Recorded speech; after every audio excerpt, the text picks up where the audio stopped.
The stranger rode into Rawhide, Wyoming on a Tuesday afternoon in June of 1878, dust coating his leather chaps and his horse's flanks heaving from the hard ride across the plains. Ophelia Jenkins stood on the wooden sidewalk outside her father's general store, shielding her eyes from the sun as she watched him approach. Something in the way he sat his horse making her pulse quicken, though she could not say why. She was 22 years old and had lived in Rawhide her entire life, helping her father run the store since her mother had died of fever 3 winters back. The town was small, barely 200 souls, sitting along the cattle trail where drovers brought their herds up from Texas to the railheads farther north. She had seen countless cowboys pass through, dusty and weary, looking for whiskey and warm food before moving on. This one should have been no different, but he was. He dismounted in front of the saloon across the street, moving with a fluid grace that spoke of years in the saddle. When he tied his horse to the hitching post and turned, she caught a glimpse of his face beneath the wide brim of his hat. Strong jaw, sun-weathered skin, eyes that seemed to take in everything at once. He looked to be in his mid-20s, tall and lean with the kind of strength that came from hard work rather than bulk. Their eyes met for just a moment across the dusty street. He touched the brim of his hat in greeting, and she felt heat rise to her cheeks. Then he was gone, pushing through the saloon doors and disappearing inside. Ophelia shook her head at her own foolishness and went back into the store. Her father, Thomas Jenkins, was tallying the week's receipts at the counter, his reading glasses perched on the end of his nose. "Who was that?" he asked without looking up. "Just another cowboy," she said, but even she could hear the lie in her voice. That evening, after they had closed the store and eaten their simple supper of beans and cornbread, Ophelia sat on the porch watching the sun sink toward the horizon in a blaze of orange and pink. The air was finally cooling after the heat of the day, and somewhere down the street someone was playing a fiddle. Evening. She jumped, her hand flying to her chest. The stranger stood at the bottom of the porch steps, his hat in his hands now, revealing dark hair that curled slightly at the ends. "I am sorry," he said quickly. "I did not mean to startle you." "It is all right," she managed, trying to calm her racing heart. "You just surprised me is all." "My name is Xavier Hartford," he said. "I am looking for work. Your father runs the store, does he not?" "He does, but we cannot afford to hire anyone." "I was not asking for work there. I heard in the saloon that the Mason Ranch is looking for hands. Do you know if that is true?" She nodded. "Mr. Mason lost 2 men last month. One got kicked by a horse and cannot work anymore, and the other took his pay and headed to California." "How far is the ranch?" "About 5 miles north, along Cottonwood Creek. You will see the sign." He nodded, turning his hat in his hands. In the fading light, she could see his eyes were a deep blue, like the sky just after sunset. "Thank you, Miss Jenkins. How did you know my name?" A small smile tugged at the corner of his mouth. "Small town. People talk." After he left, she sat for a long time staring up at the stars as they began to appear in the darkening sky. She had always loved the stars, the way they seemed infinite and unchanging in a world where everything else was uncertain. Her mother had known some of the constellations and had pointed them out when Ophelia was a child, but most of that knowledge had faded with time. 3 days later, she saw Xavier Hartford again. He rode into town on a Saturday morning, this time looking cleaner, his clothes freshly washed. He stopped in front of the store and came inside, the little bell above the door jingling. "Mr. Hartford," she said, surprised by how pleased she was to see him. "Miss Jenkins, Mr. Mason hired me on. I will be working at his ranch." "That is good. I need a few supplies." He pulled a list from his pocket and she began gathering the items: coffee, tobacco, a new pair of socks, a bar of soap. As she wrapped everything in brown paper, their fingers brushed, and she felt that jolt of awareness again. "Will you be staying in the bunkhouse?" she asked, just to fill the silence. "For now. Mr. Mason says if I prove myself, I might be able to build a small place of my own on the edge of the property. He has more land than he can use. That would be nice, having your own place." He paid for his supplies, counting out the coins carefully. Then he hesitated, as if wanting to say something more. Finally, he cleared his throat.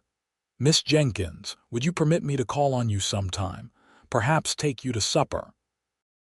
Her father chose that moment to emerge from the storeroom, his arms full of canned goods. Xavier straightened, and Ophelia felt her chance slipping away. "Father, this is Mr. Hartford. He is working for Mr. Mason now." Thomas Jenkins set down the cans and shook Xavier's hand, his grip firm and assessing. "Hartford, you are from Texas, judging by your accent. Born there, sir, but I have been working my way north, trying to find a place to settle. Wyoming is good country if you do not mind hard winters and hard work." "I do not mind either, sir." Her father studied him for a long moment, then nodded. "Good. We need more young men willing to put down roots instead of just passing through." After Xavier left, Ophelia tried to focus on her work, but her mind kept drifting. That night, lying in her narrow bed, she wondered if he would actually come back to call on her. So many cowboys made promises they never kept, words as empty as the wind that blew across the plains. But Xavier Hartford was not like other cowboys. Sunday evening, just as the church bells finished ringing for vespers, there was a knock at the door. Ophelia had been helping her father clean up after their supper, and when she opened the door, Xavier stood there in a clean shirt, his hair still damp from washing. "Miss Jenkins," he said, "I was hoping I might take you for a walk if your father does not object."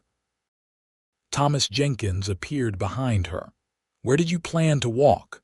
"Just around town, sir. I thought we might stop at the hotel restaurant for some lemonade." Her father considered this, then nodded. "Have her back before full dark." The evening air was pleasant as they walked down the main street together. Ophelia was acutely aware of the curious glances from neighbors sitting on their porches, but she tried to ignore them. Xavier walked beside her, maintaining a respectful distance, his hands clasped behind his back. "How are you finding the work at the Mason Ranch?" she asked. "Hard but honest. Mr. Mason is a fair man. He works alongside his men instead of just giving orders. His wife died 2 years ago. He has been lonely, I think. He speaks of her often." They reached the hotel, a 2-story building that was the finest in Rawhide, which was not saying much. The restaurant was nearly empty, and they sat at a small table by the window. The lemonade came in tall glasses with beads of condensation on the sides, blessedly cold. "Tell me about yourself," Xavier said. "Have you always lived here, born and raised?" "My mother came from Pennsylvania, and my father brought her here after they married. She found it hard at first, being so far from her family, but she grew to love it. The space," she said. "The feeling that you could see forever. And do you love it?" Ophelia thought about this. "I do, but sometimes I wonder what else is out there. I have never been farther than Cheyenne, and that was only twice. Cheyenne is a real city now, growing fast. What made you come to Wyoming?" His expression grew distant. "I lost my family when I was young. Fever took my mother and little sister within a week of each other. My father drank himself to death a year later. I have been on my own since I was 16, working where I could, moving when I needed to. I am tired of moving." "I am sorry about your family. It was a long time ago." He took a sip of lemonade. "But that is why I want to build something permanent, a place that is mine. Maybe a family someday if I am lucky enough." The way he looked at her when he said this made her breath catch.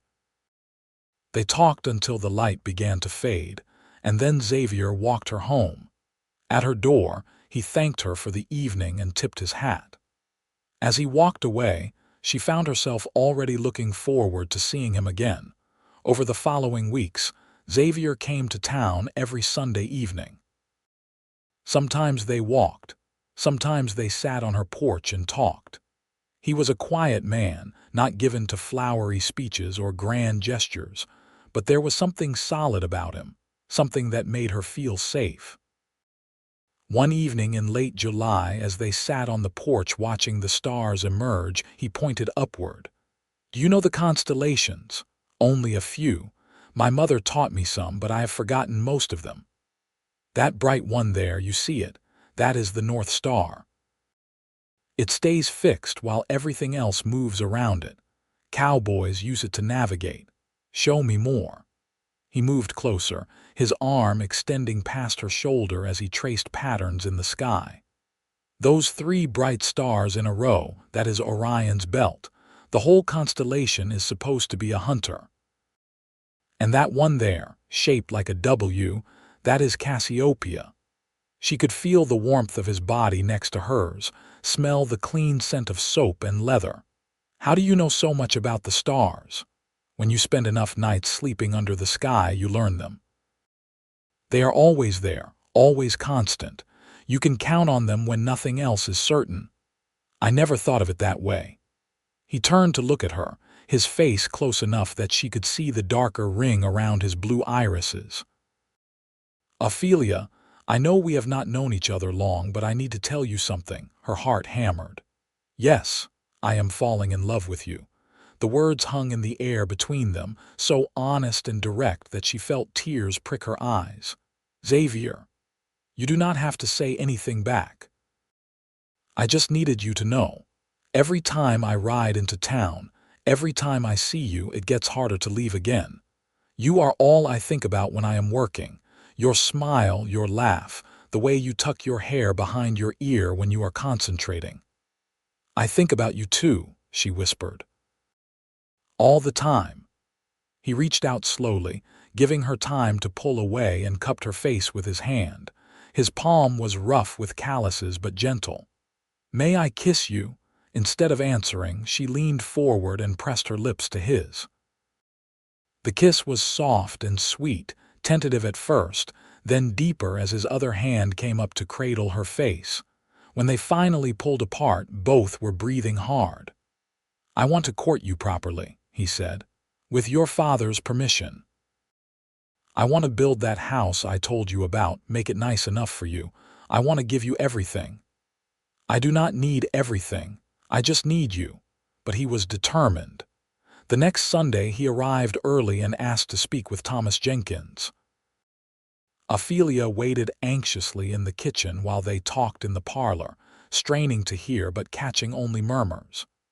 When her father finally called her in, both men were standing and Xavier looked serious. "Mr. Hartford has asked permission to court you with the intention of marriage," her father said. "I have given my consent, but the decision is ultimately yours, Ophelia." "I would like that very much," she said. Her father nodded. "He has also told me he is planning to build a house. That shows good sense and responsibility. But I will expect a proper engagement period, at least 6 months." "Of course, sir," Xavier said. Over the following weeks, Xavier threw himself into his work with renewed energy. He worked extra hours, saved every penny he could spare, and on his days off, he began preparing the site for his house on the edge of the Mason property. Mr. Mason, who had taken a liking to Xavier, gave him good timber from his own land and even helped with some of the work.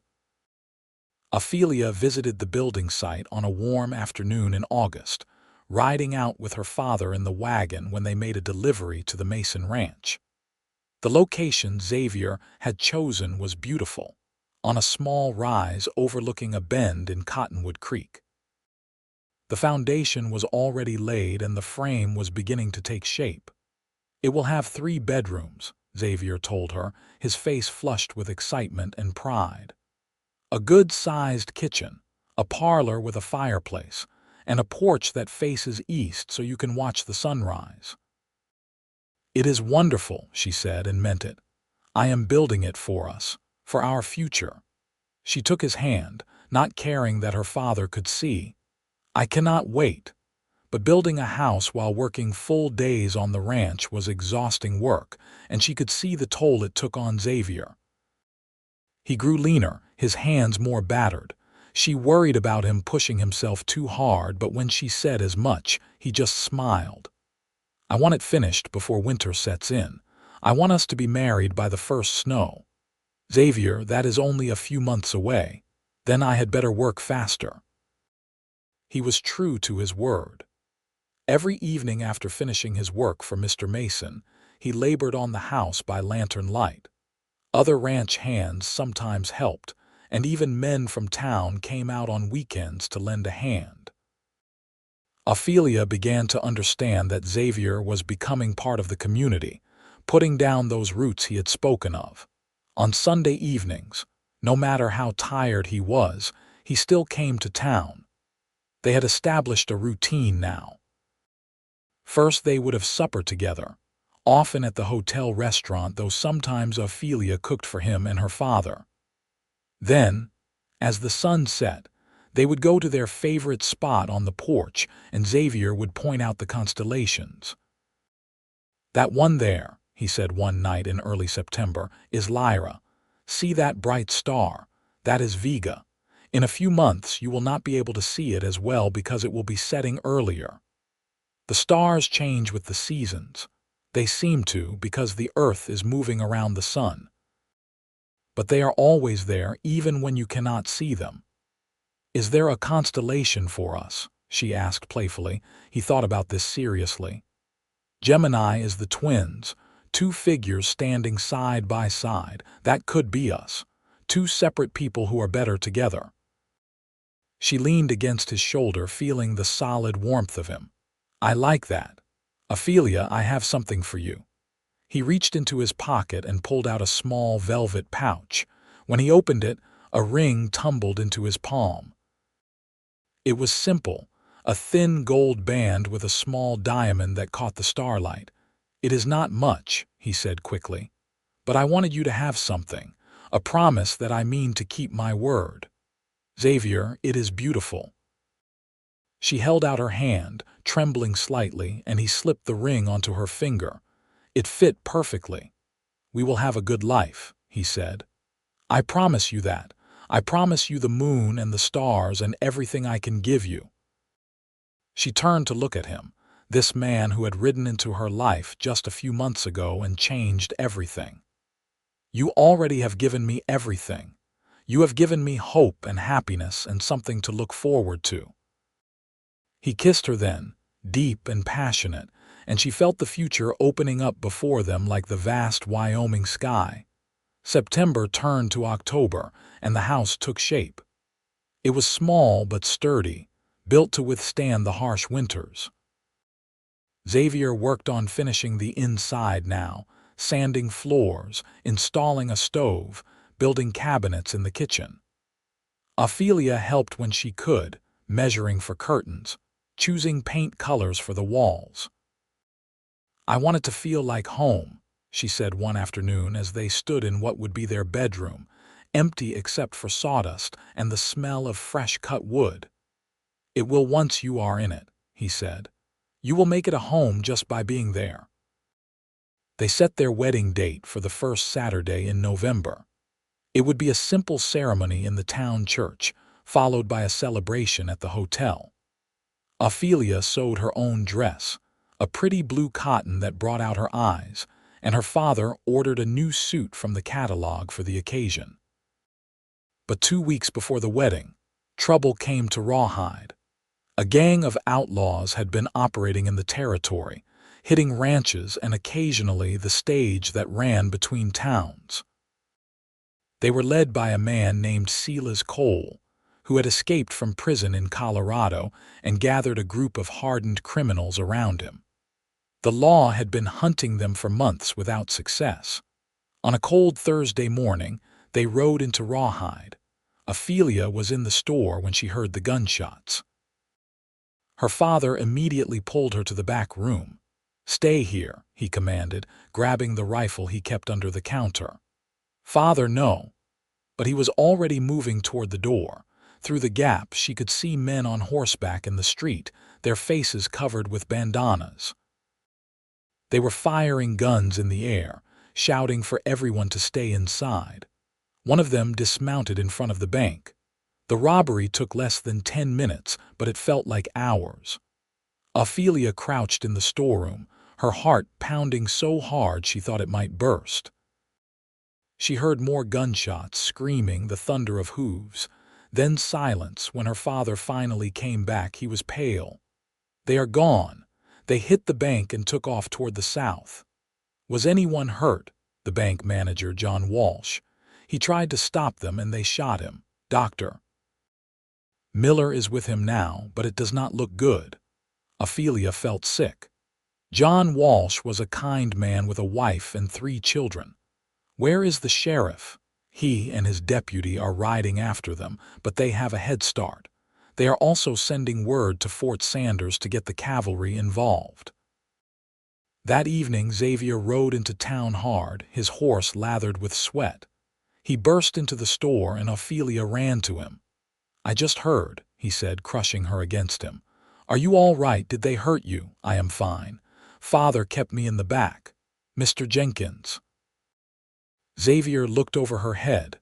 "We are both unharmed, thank God, but John Walsh is dying." Xavier's jaw tightened. "I should go with the posse." "No," Ophelia said sharply. "No, let the law handle it. They killed a man in our town. And I do not want you killed too." She was surprised by the ferocity in her own voice. "Please, Xavier, please stay here. Stay safe." He looked torn but finally nodded. "All right, but if they come back." "They will not. They got what they came for." But the robbery cast a shadow over the town. John Walsh died that night, and his funeral 2 days later was attended by everyone in Rawhide. His widow, Martha, stood at the graveside with her 3 children, her face drawn with grief and worry about how she would survive. The community rallied around her. Thomas Jenkins organized a collection to help with expenses, and Mr. Mason offered her a job keeping books at his ranch. It was something, at least. Xavier threw himself into finishing the house, working even longer hours now as if trying to outrun his own fears. Ophelia understood. The robbery had reminded everyone how fragile their lives were, how quickly things could change. But it also made her more determined to hold onto the happiness they had found. "Nothing is going to stop our wedding," she told him firmly one evening as they sat on the porch. The air was cold now and she wore a shawl around her shoulders. "Not outlaws, not winter, nothing." He put his arm around her. "Look at the stars." She tilted her head back. The sky was brilliantly clear, the Milky Way a river of light overhead. "All those stars have been there for thousands of years," he said quietly. "They have watched over countless people, seen wars and peace, births and deaths. They put things in perspective, do they not? Our lives are so short we cannot waste them on fear." "You are right." "I promise you, Ophelia Jenkins, I am going to make you happy. I am going to give you a good life, children if we are blessed with them, and every single night I am going to show you the stars until you know them all by heart. I believe you." "Do you? Really?" She turned in his arms to face him. "From the moment you rode into town, something in me recognized you. I know it sounds foolish, but it felt like I had been waiting for you my whole life. So yes, I believe you. I believe in us." The kiss they shared was tender and full of promise. The week before the wedding was a flurry of activity. Ophelia and her father cleaned the store from top to bottom, preparing it so it could be closed for 2 days after the wedding. Mrs. Peterson, the minister's wife, organized the women of the town to prepare food for the celebration. Xavier finished the last details on the house and moved his few belongings in. "I will not sleep there until after the wedding," he told Ophelia. "It would not be proper, but I wanted it ready for when I bring you home as my wife. Can I see it, the finished house?" "Not until our wedding day. I want it to be a surprise."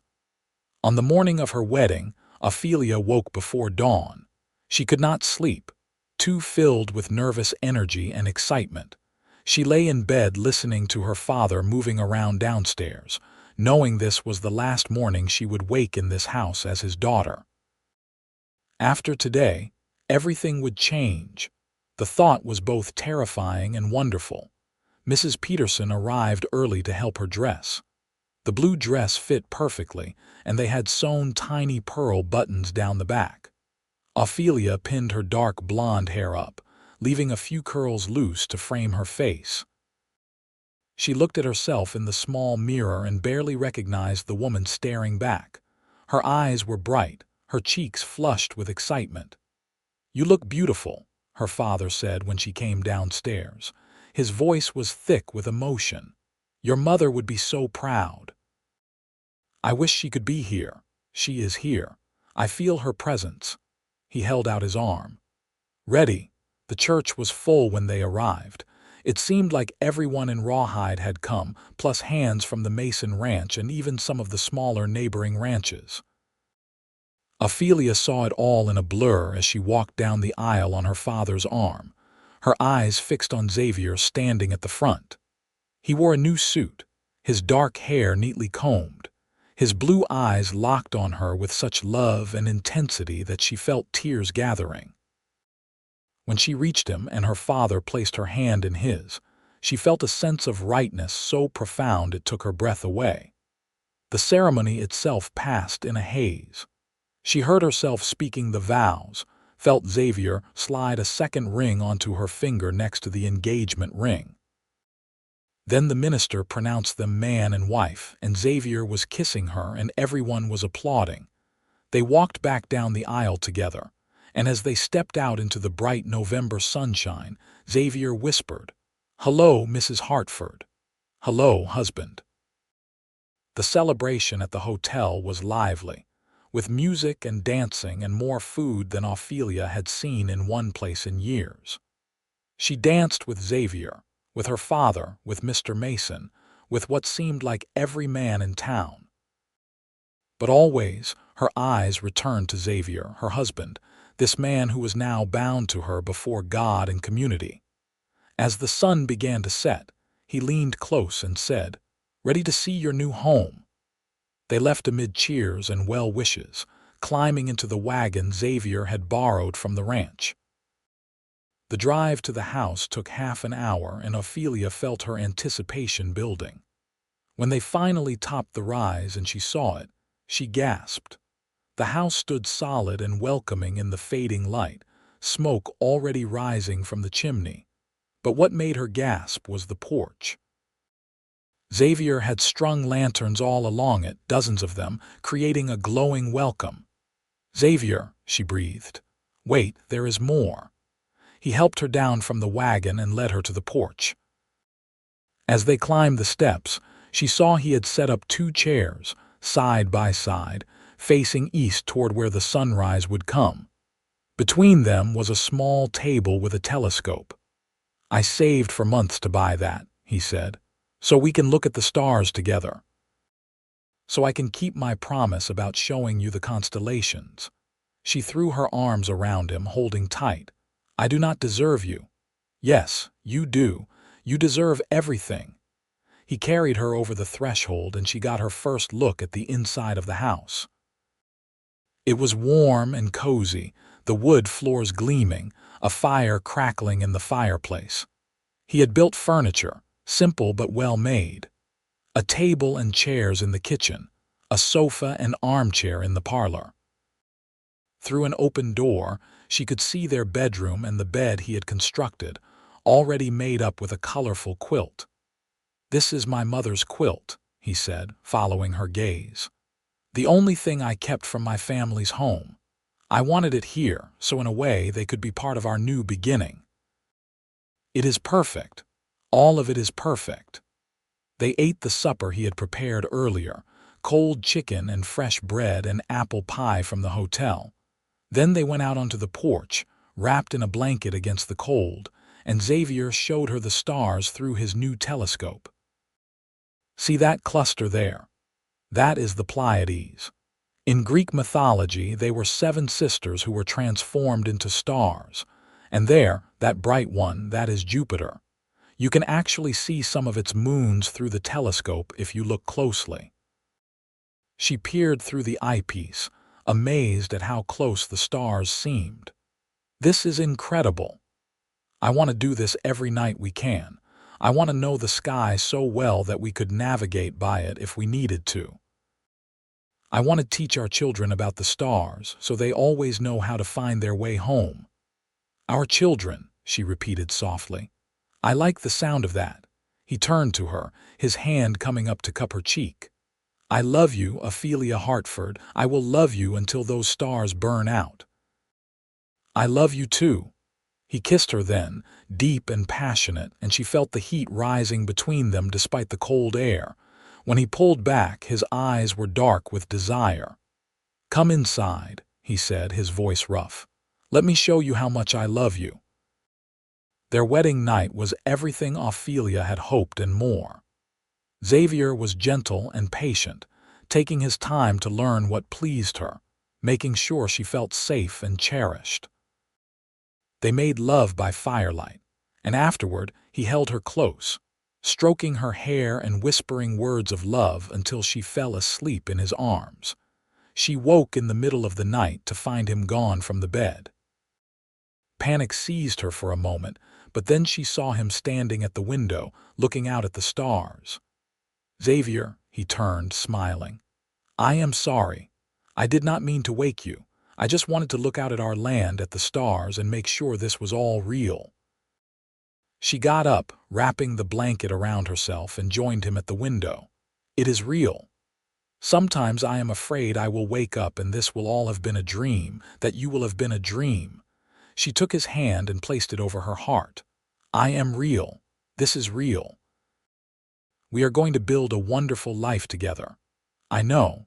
I am just so happy it scares me. I understand. I feel the same way. They stood together at the window for a long time, watching the stars wheel slowly overhead until finally the cold drove them back to the warmth of their bed. The first months of their marriage were an adjustment, learning to live together, to share space and decisions and plans. Xavier continued working for Mr. Mason while also tending to their own small piece of land. He bought some chickens and a milk cow, started clearing space for a garden that Ophelia could plant in the spring. She discovered she loved keeping house, making this space truly theirs. She sewed curtains for the windows, braided rugs for the floors, filled the shelves in the kitchen with preserves and pickles she had put up before the wedding. Every evening when Xavier came home from work, she had hot food waiting and the house warm and welcoming. But the best part of every day was the evening, when they would sit together on the porch despite the cold, bundled in blankets, and look at the stars. Xavier taught her the constellations, patiently pointing them out night after night until she could find them on her own. There is Orion, she said one evening in December, pointing proudly. And there is the Big Dipper, which is part of Ursa Major. Very good. What about that one? She squinted at the sky. Is it Cassiopeia? It is. You are learning fast. I have a good teacher. The first snow came in mid-December, blanketing their little homestead in white. Xavier had to work even in the snow, helping Mr. Mason get the cattle through the winter, but he was always home by dark. Sometimes Ophelia would watch for him from the window, and the sight of him riding up through the snow, his shoulders dusted with white, filled her with such contentment she could hardly bear it. Christmas came, and they celebrated quietly at home. Ophelia had knitted Xavier a warm scarf and new socks. He had carved her a beautiful wooden box with a star pattern on the lid. For your precious things, he said as she opened it, though nothing could be as precious as you are to me. They made love in front of the fire, slow and sweet, and afterward Xavier sang her a song his mother had taught him when he was a boy. His voice was rough but true, and Ophelia felt tears slip down her cheeks at the intimacy of the moment. "I am so happy," she whispered. "I did not know I could be this happy." Neither did I. January brought bitter cold and more snow. There were days when Xavier could not get to the ranch at all, when they were snowed in together. Ophelia thought she might go mad from cabin fever, but instead she found she cherished these times. They would play cards, read aloud to each other from the few books they had, make love in the middle of the afternoon just because they could. On one particularly cold night, as they lay in bed listening to the wind howl outside, Xavier said, "I have been thinking about the future." "What about it?" "Mr. Mason is getting older. He has no children to leave the ranch to. He told me the other day that he is thinking of selling some of his land, smaller parcels, to his most trusted workers. He asked if I would be interested." Ophelia sat up, her heart racing. "Really?" "It would be 100 acres, good grazing land with water access. We could run our own cattle, build up our own herd. It would be hard work and it would take years to become profitable, but it would be ours." "Oh, Xavier. Yes, of course, yes. It will mean sacrifices. We will have to save every penny. We might not be able to afford things we want." "I do not care about things. I care about building something with you, something permanent that we can pass on to our children." He pulled her back down into his arms. "Our children. I think about them sometimes. What they will look like, whether they will have your eyes or mine." "I hope they have your heart," she said softly, "and your courage." It was in February that Ophelia realized she was pregnant. She had missed her monthly time, and in the mornings she felt queasy and tired.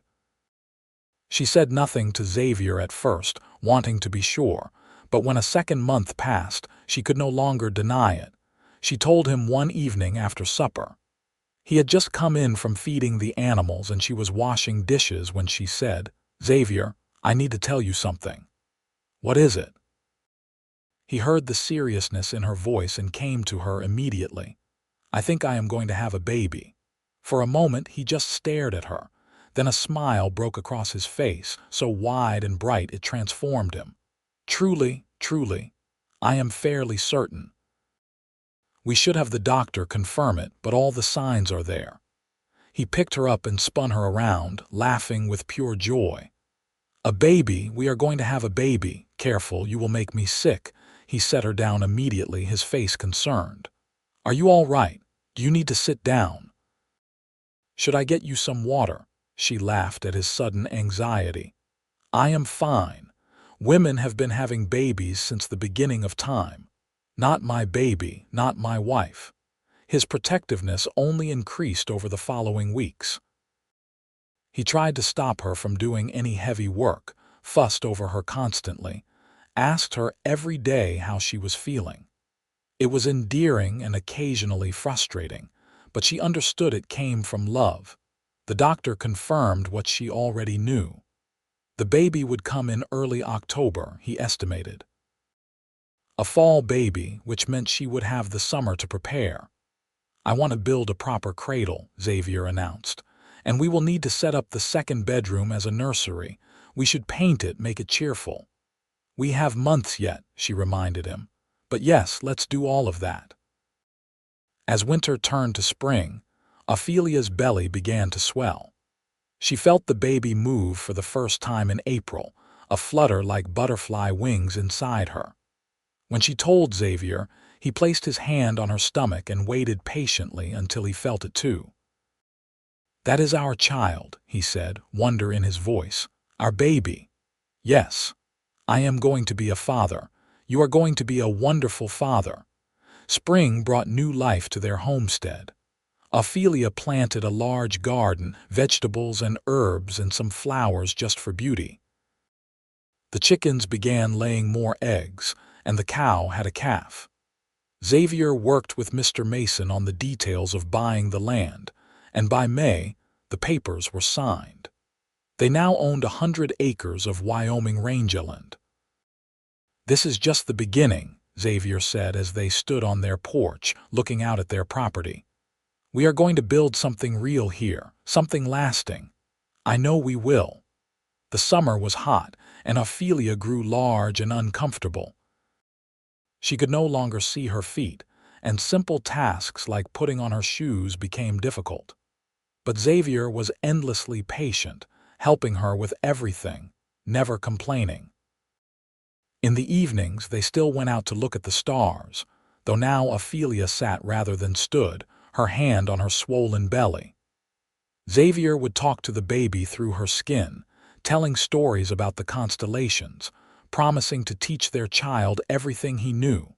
"See that one there," he would say, his hand next to hers on her stomach. "That is Cygnus, the swan. It flies along the Milky Way. When you are born, I am going to take you outside every night and show you the stars, just like I showed your mother." "What if the baby is born on a cloudy night?" Ophelia teased. "Then I will wait for the next clear night. I will be patient." In August, he finished the cradle, a beautiful piece of work made from cedar that would smell sweet. He carved stars into the headboard and footboard, continuing their celestial theme. Ophelia lined it with soft blankets and placed it in the nursery they had prepared, with its cheerful yellow walls and white curtains. "Everything is ready," she said one evening in mid-September. She was tired and huge and ready for the baby to come. "I feel like I've been pregnant forever." "Just a few more weeks," Xavier said, rubbing her aching back. "Then we will meet our son or daughter. I hope the baby comes on a clear night so you can show them the stars right away," he laughed. "That would be perfect."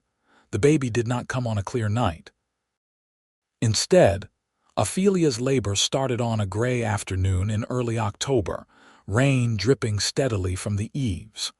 Her water broke while she was making bread, and the first contraction hit her so hard she had to grip the edge of the table.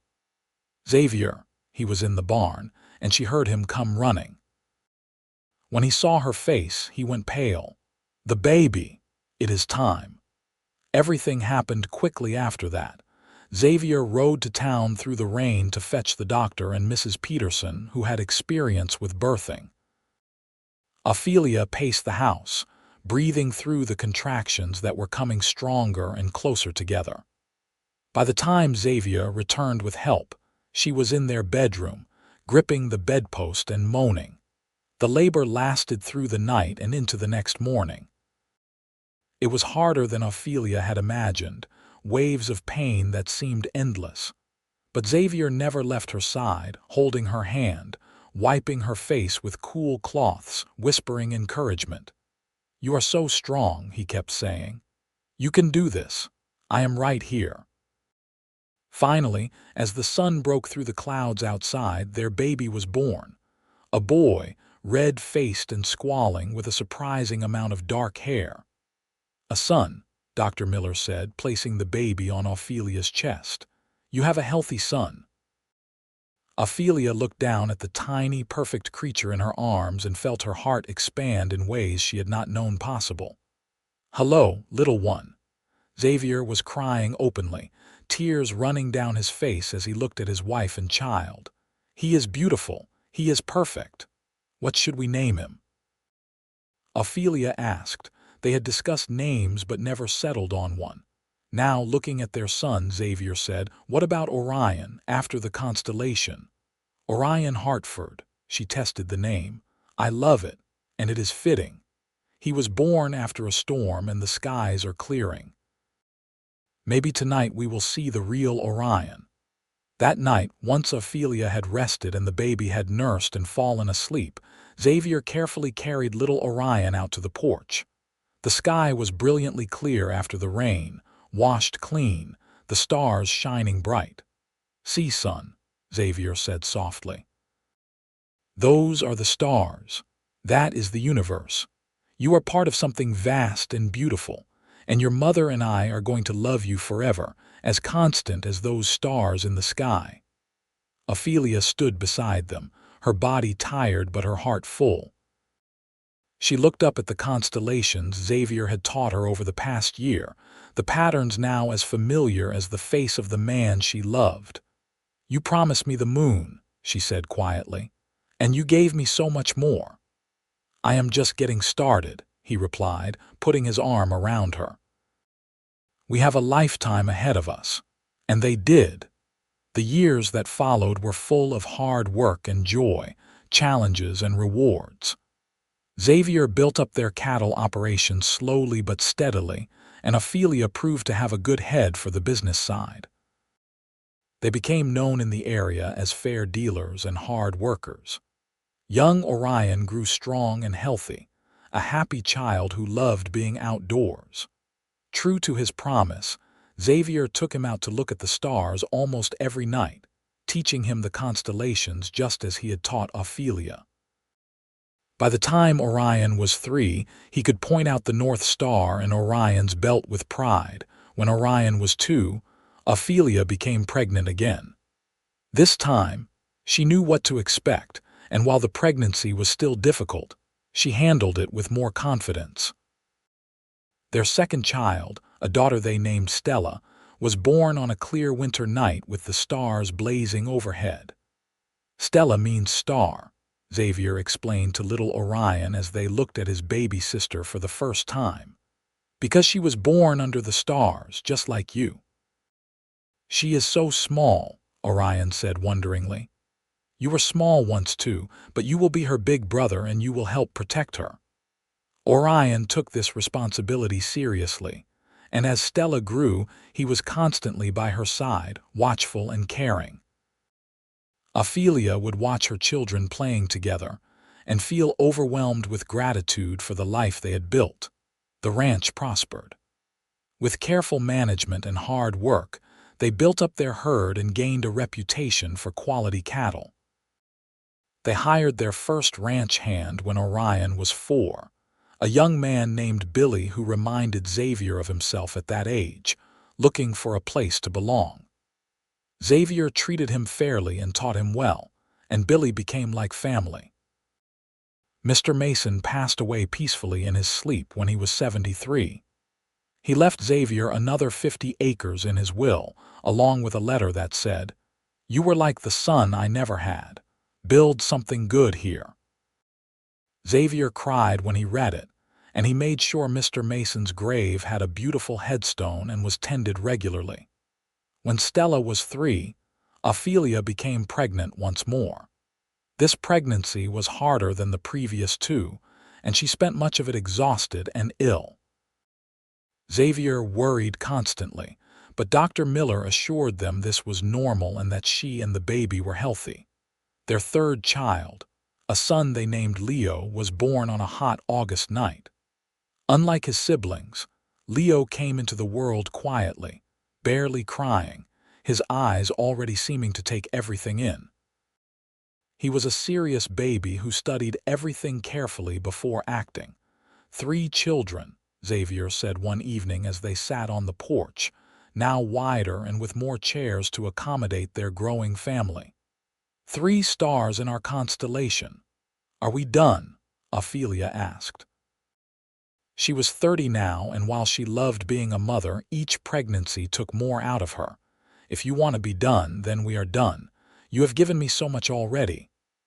"I think 3 is a good number. A good, complete family." The children grew, and Xavier kept his promise about the stars. Every clear night, the whole family would gather on the porch, and they would look up at the sky together. Xavier would tell stories about the constellations, mixing astronomy with mythology, making it magical. Orion proved to have a talent for ranching, understanding cattle and horses instinctively. By the time he was 10, he was already a real help to his father. Stella was gentler, drawn to the animals and to growing things. She helped her mother in the garden and showed a gift for healing, once successfully nursing a lamb rejected by its mother back to health. Leo was the scholar, always asking questions, wanting to understand how things worked. "You are going to be a teacher someday," Ophelia told him when he was 8, watching him patiently explain something to his younger siblings. "I want to know everything," Leo said seriously. "Like father knows the stars.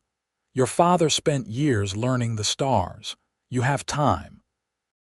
When Orion turned 16, Xavier gave him his own horse and saddle, officially making him a partner in the ranch operations.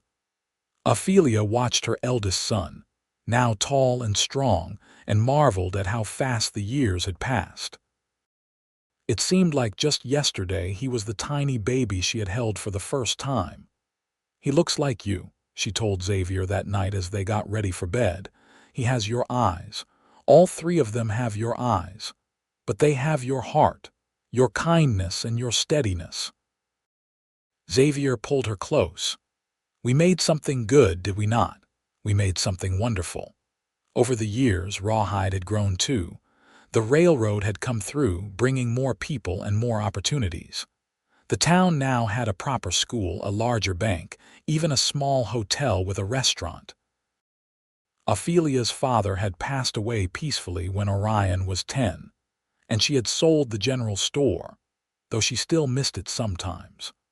On their 20th wedding anniversary, Xavier took Ophelia back to the hotel in Rawhide, the same place where they had their wedding celebration. It had been remodeled and expanded, but the original dining room was still there. "Do you remember our wedding day?" he asked as they sat at a table by the window. "Every moment. You were so handsome in your new suit, and I was so nervous I could barely speak. I was terrified I would trip and fall on my face walking down the aisle," she laughed. "You did not tell me that. I did not want you to know how nervous I was. I wanted to seem confident and capable." "Xavier, you are confident and capable. You have built an amazing life for us. You kept every promise you made to me." He reached across the table and took her hand. On her finger, she still wore the simple gold band and small diamond he had given her all those years ago. She had never wanted anything fancier. "I promised you the moon," he said.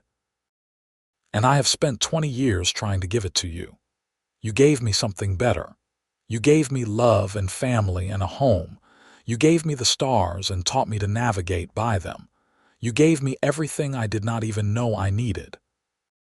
They stayed in town that night, leaving the children with Billy and his wife Sarah, who they had hired a few years back to help with the housework. It was strange to be alone together, just the 2 of them, without the sounds of children in the background. "I barely remember what this was like," Ophelia said as they lay in the hotel bed. "Just us." "Do you miss it?" She thought about this honestly. "Sometimes I miss the quiet, but I would not trade our children and our life for anything." "Neither would I." They made love slowly, rediscovering each other, and afterward, Xavier got up and opened the curtains so they could see the stars from the bed. "Still keeping your promise," Ophelia murmured sleepily. "Always." The children grew into young adults. Orion fell in love with Emma Lawson, whose father owned the ranch to the east of theirs. They married when Orion was 21, and Xavier built them a house on the far edge of the property. When Emma became pregnant, Ophelia realized with a mix of joy and disbelief that she was going to be a grandmother.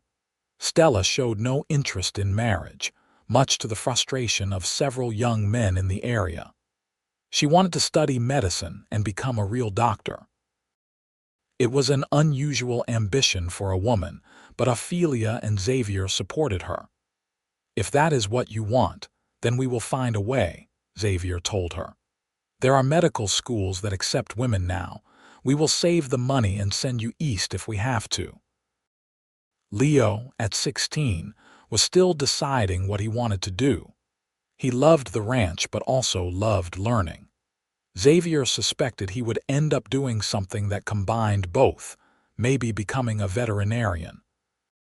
One evening in late spring, when Xavier was 48 and Ophelia was 45, they sat on their porch as they had done thousands of times before.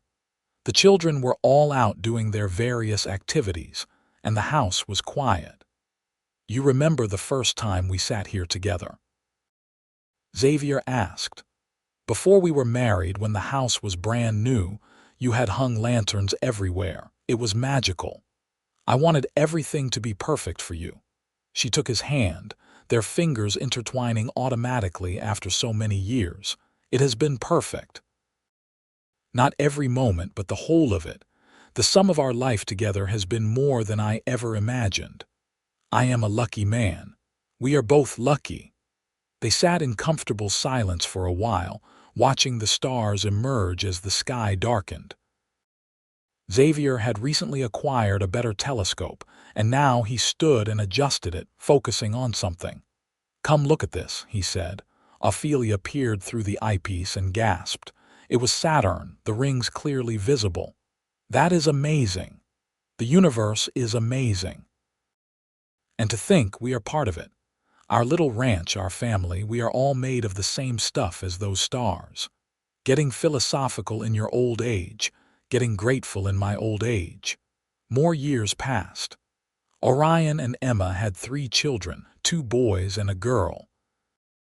Stella went east to study medicine, shocking many but making her parents proud.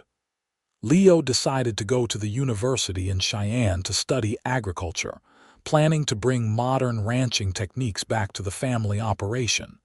Xavier's hair turned gray, then white. Ophelia's face lined with age, but to him, she was as beautiful as the day he first saw her. They had been together for over 30 years now, and still, every evening that weather permitted, they sat together and looked at the stars. "I never get tired of this," Ophelia said one summer evening. They were both in their 50s now, their bodies slower and stiffer than they once were, but their love had only deepened with time. "Neither do I. The stars are constant, like us, like us." When Xavier turned 60, Orion threw them a surprise party. All 3 of their children came home, along with Orion's family. The ranch was full of life and noise and laughter. Xavier stood on his porch, surveying the land he had worked for 4 decades, the house he had built with his own hands, the family that had grown from a promise and a prayer. "What are you thinking?" Ophelia asked, coming to stand beside him. "That I am the richest man alive. We have had a good life, have we not? The best life, better than I ever dreamed possible." That night, after everyone else had gone to bed, Xavier and Ophelia slipped out to the porch one more time. The telescope stood ready, but they did not use it.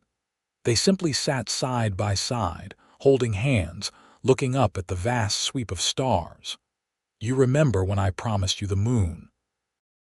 Xavier asked quietly. "I remember. I thought you were crazy. But I showed you the constellations until you believed me. You showed me every night. You never broke that promise. And I never will. As long as I have breath in my body, I will show you the stars." She leaned her head on his shoulder. "We are old now, Xavier. Not so old. Old enough. Our children are grown. We have grandchildren. And we are still here, still together. That is what matters." They sat in silence, comfortable and complete. Above them, the stars wheeled in their ancient patterns, constant and unchanging. Orion the hunter, Cassiopeia the queen, Ursa Major the great bear. All the constellations Xavier had taught Ophelia over 30 years of marriage. "I love you," she whispered. "I have loved you from the moment you rode into Rawhide. And I love you. I will love you until those stars go out, and even then I will find you in the darkness." The years continued to roll by, bringing their share of joys and sorrows.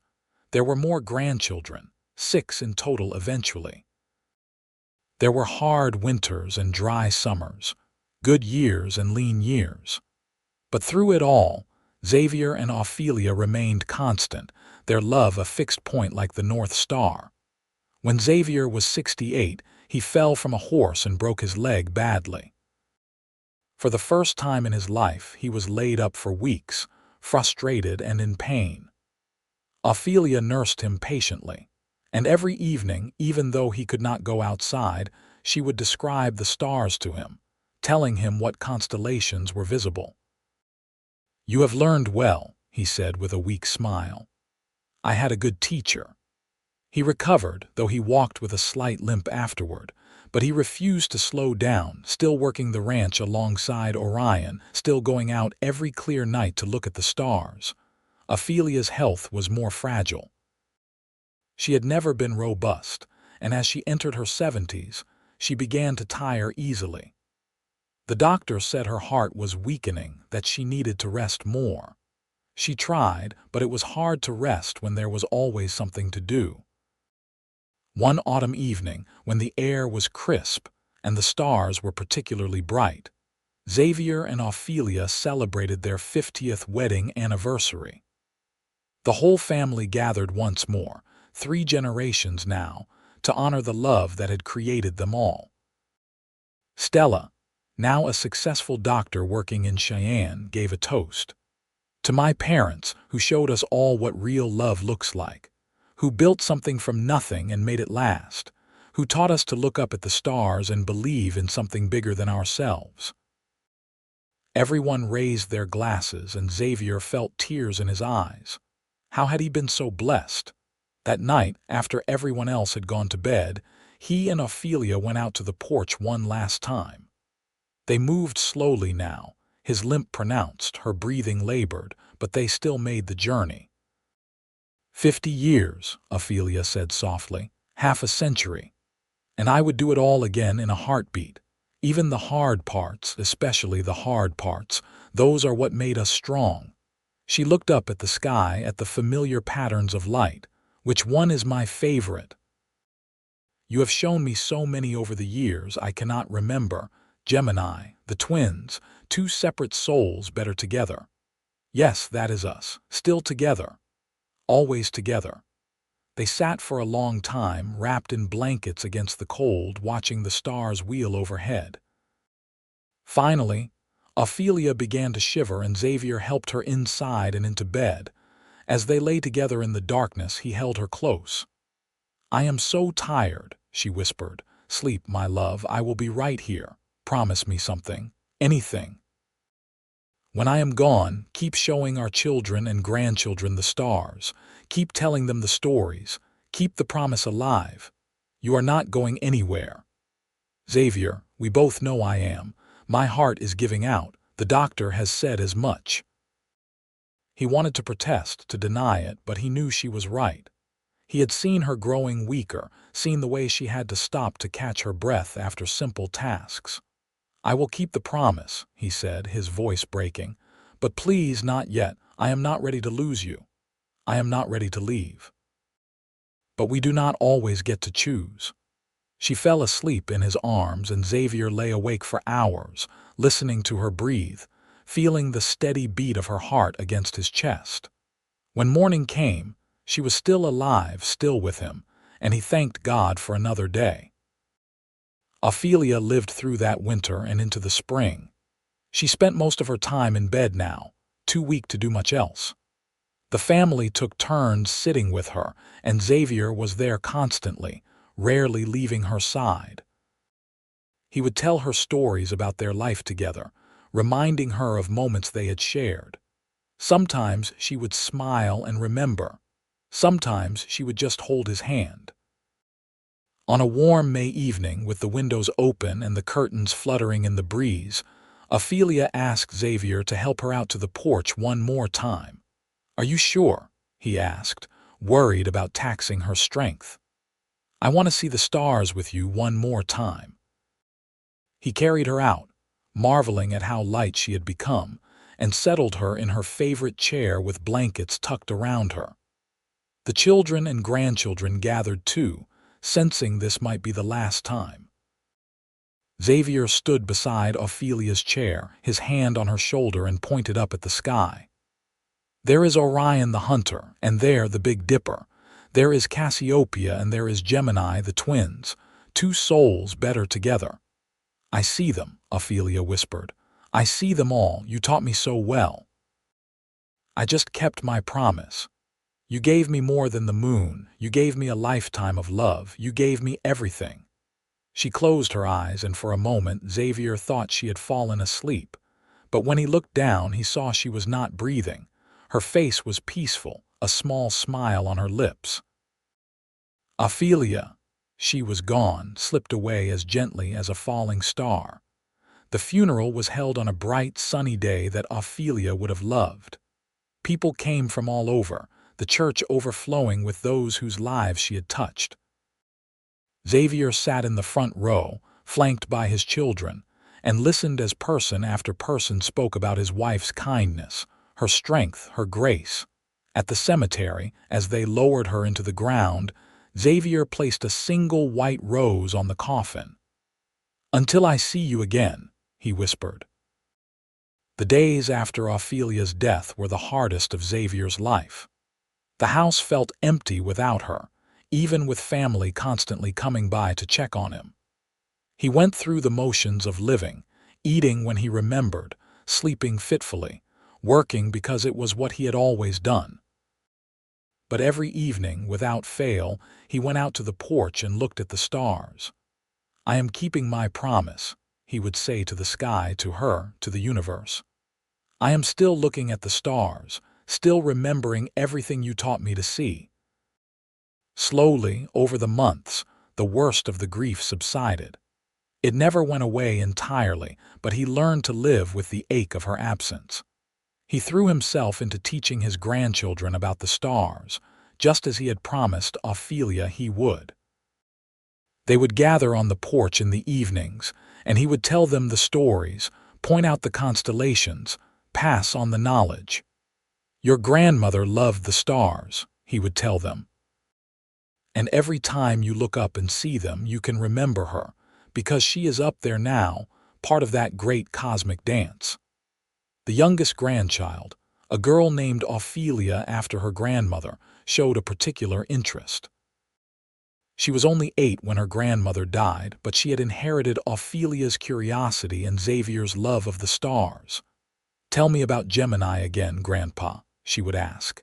"Gemini is the twins, two souls who are better together than apart, like your grandmother and I were. Do you miss her?" "Every single day.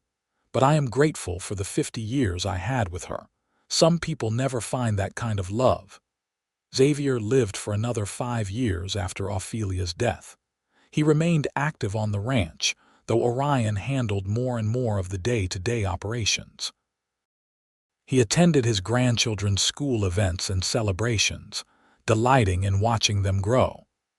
And every clear night, he went out to his porch and looked at the stars. On a cold November evening, shortly after his 74th birthday, Xavier felt more tired than usual. He had been out helping repair a fence and probably overdone it. After supper, he told Orion he was going to turn in early. "Are you feeling all right, Father?" Orion asked, concerned. "Just tired, son. Nothing to worry about." But instead of going to bed, Xavier found himself drawn to the porch. The night was brilliantly clear, cold enough that his breath fogged in the air, and the stars seemed brighter than he had ever seen them. He settled into his chair, the same one he had sat in for nearly 50 years, and looked up. There was Orion, his namesake constellation.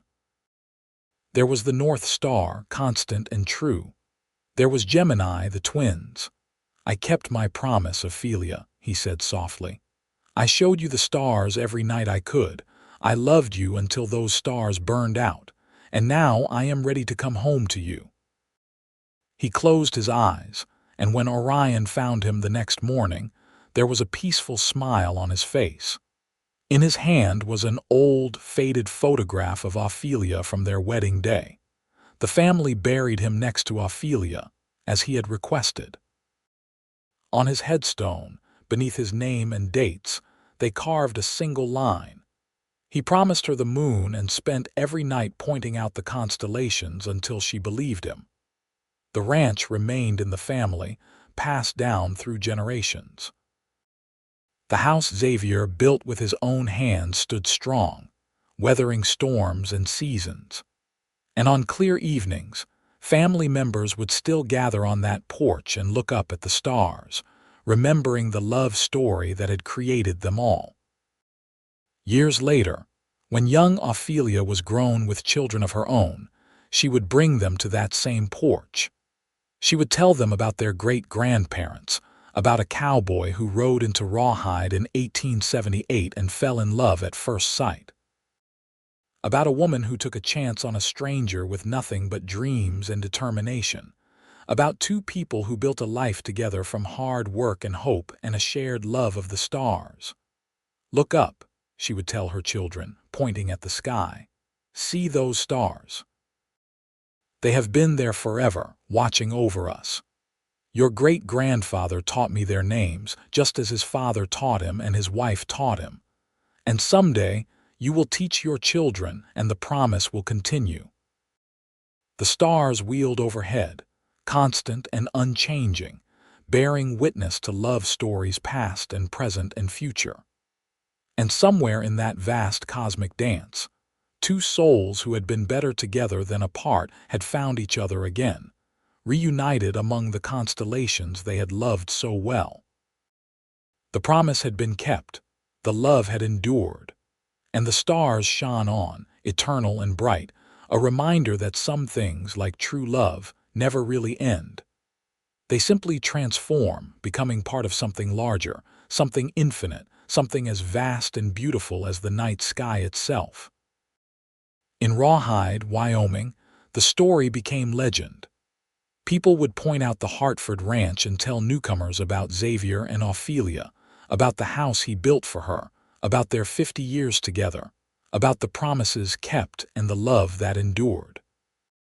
The story was told at weddings, whispered to young couples just starting out, held up as an example of what love could be when two people truly committed to each other. And on clear nights, if you visited that ranch and stood on that porch, you could almost feel their presence, two souls still watching the stars together, still keeping their promise, still better together than apart, now and forever, as constant and eternal as the constellations themselves.